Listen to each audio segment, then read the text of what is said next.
Blair Thielemeyer, Thielemeyer. Like, just text me. So anyways, I am Dr. Blair Thielemeyer. I own pharmapreneuracademy.com. It's an online e-course. I work as an independent MTM consultant.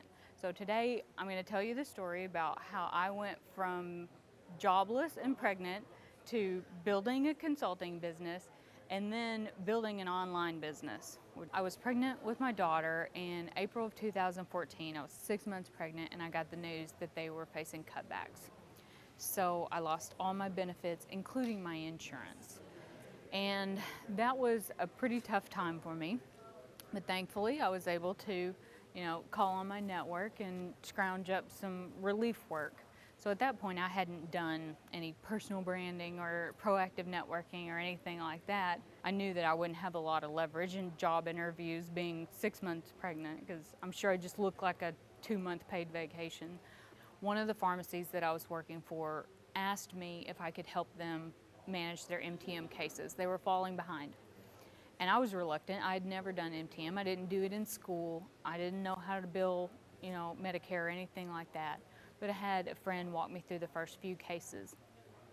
And after that, I absolutely fell in love with MTM. It was challenging, it was patient contact, it was everything I loved about pharmacy. So then I thought, if I'm doing this for one pharmacy and he finds it helpful and I love it, why can't I just do this for a bunch of pharmacies? At one point, I remember Googling how to build a pharmacy consulting business, and I couldn't find anything. If you Google that now, you'll find my website. Basically, the golden handcuffs are being chained to your job. I told myself that I wasn't a business person, so I did what I do best, which is research, and my husband calls that my superpower. One thing that entrepreneurs do is they play to their strengths. And I started reading white papers and watching webinars and all kinds of stuff on MACRA and MIPS and CMS. Build upon those existing strengths and use it to develop your own personal brand. So I started sharing all this information on my blog to market my services in Arkansas, which it failed miserably at, but it ended up inspiring a lot of pharmacists around the country to start their own consulting businesses. Well, what happened was a lot of other pharmacists started contacting me through LinkedIn and through my website, asking for advice. How can I do the same thing too? Number one, LinkedIn must have a professional photo. Your headline should be attention grabbing. So mine is helping pharmacists find new opportunities in clinical pharmacy. Make your headline something unique and make it something personal to you. You can connect with, pretty much anyone you want. It's just important to think about what you're saying to that person. Also, networking here in person, like this conference. I really commend you guys for coming to something like this. This is actually my first conference ever. What a LinkedIn profile should look more like is a personal website. What's really important is, as your career develops, that you get recommendations from people. What's cool about LinkedIn is you can literally connect with the CEO of whatever company you want. Another good way to find interesting people that you want to connect with is through groups. Connect with people whose job titles and careers you find interesting.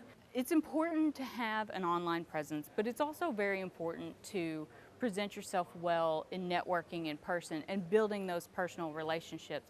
Number one, I think if you want to be an entrepreneur, you always introduce yourself for your business. And don't be afraid to talk about your ideas and talk about what you want to do.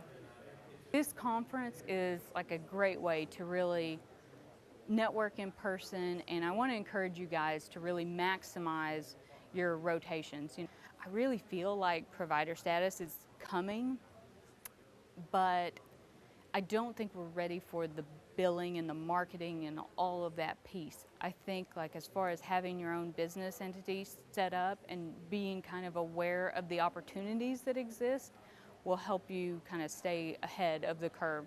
Whenever that wave breaks, if you're not there, you're not going to catch the wave.